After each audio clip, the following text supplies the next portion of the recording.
어제 한동훈 국민의힘 대표와 윤석열 대통령 간에 면담이 있었습니다. 여러 가지 면에서 아쉽고 매우 안타깝다는 말씀을 드립니다.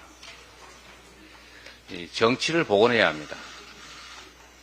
최근에 아마 국민들 보시기에 정치가 참 답답할 텐데, 심지어 이 정치가 뒷골목 거시기들의 패싸움 같다, 이런 얘기까지 합니다.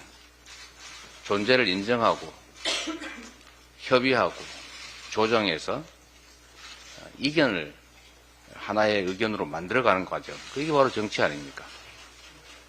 상대를 제거하거나 아예 존재를 무시하면 정치가 아니라 이건 싸움이 됩니다. 다시 정치가 복원될 수 있는 길을 찾아보도록 하겠습니다. 제가 참 많이 지적했던 것인데, 배달 수수료 문제가 곧 이제 사회 문제가 됐습니다. 이미 예측했던 바입니다. 우려됐던 사안인데, 결국은 입법으로 강제를 해야 된다는 그런 논의가 나오는 상황이 됐습니다. 입법으로 강제하기 전에 자율적으로 시장에서 합리적인 결정이 있었으면 좋겠습니다. 지금 자영업자들이 너무 어렵습니다. 물론 자영업자들의 상황이 어렵다고 해도 뭐 수수료를 안 낼 수야 없겠지만, 이 독점적 지위를 이용해서 과도하게 수수료를 부담시키고 수많은 자영업자들한테 고통을 가할 정도라면 이건 옳지 않습니다. 국회가 법으로 강제하는 그런 상황이 오지 않기를 바라고, 자율적인 협의가 잘 되기를 기대합니다. 노력해 주시기 바랍니다. 정부 정책이 소위 냉탕 온탕을 왔다 갔다 하는, 그야말로 누가 얘기하는 대로 샤워실 바보 같습니다. 밀턴 프리드만이 이런 얘기를 했다고 합니다. 중앙은행이 그때그때 상황에 따라서 섣부르게 시장에 개입하면 이런 일이 벌어진다. 이걸 샤워실의 바보라고 했습니다. 물을 틀었는데 뜨거우면 적당하게 중간쯤에 미지근하게 따뜻한 물을 만들면 되는데, 완전히 반대로 가가지고 차갑다가 차가워 이러다가 다시 또 따뜻한 데로 극단적으로 옮겨가지고 뜨거 이러다 결국 샤워를 못한다, 이런 얘기였습니다. 그리고 또 한 가지 이런 지적도 하고 싶습니다. 서유기에 보면 파초선이라고 하는 게 있어요. 엄청난 위력을 가진 부채지요.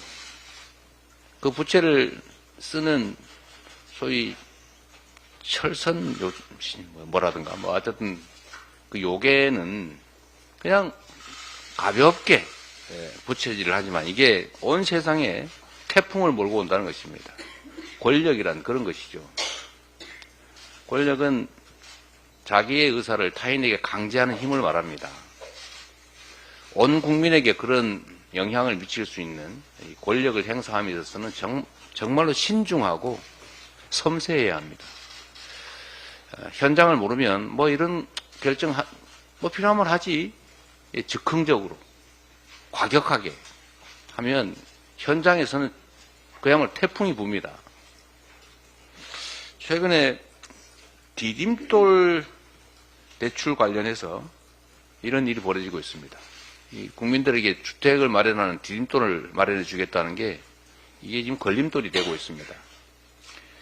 정부가 예고도 없이 기습적으로 대출 한도를 축소했다가 또 며칠 만에 또 번복했습니다. 물론 엉터리 정책에 대해서 신속하게 원상 복구한 것은 칭찬할 만합니다만, 평생 집 한 채 마련해 보겠다고 나름 온갖 계획을 세워서 정부의 대출을 믿고 집 살 준비를 했다가 갑자기 대출 중단을 해버리면 그 사람들 어떻게 합니까? 위약금 물어야 되고, 안 되면 결국 제2금융권으로 또는 사채 빌려서 집 사든지 해야 되지 않습니까? 그런 사람들의 입장을 조금이라도 생각하면 충분히 예측할 수 있도록 미리 알리고 합리적 대안도 만들고, 또 이미 국가 정책을 믿고 행동한 사람들에게는 손실이 발생하지 않도록 기회를 줘야죠. 그게 정책 아니겠습니까? 정책은 좀 신중하게 해야 된다라는 말씀을 드립니다.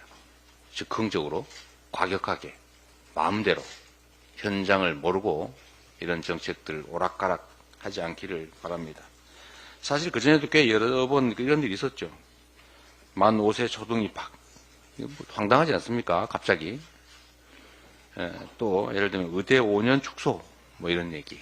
얼마 전에는 그런 얘기가 있었죠. 킬러 문항 어쩌고 저쩌고 없애겠다 그랬는데 실제로는 킬러 문항이 훨씬 더 많아서 엄청난 입시 현장에 혼란을 불러오지 않았습니까? 좀 신중하게 정책 결정을 하기를 기대합니다. 이상입니다. 다음은 박찬대 원내대표.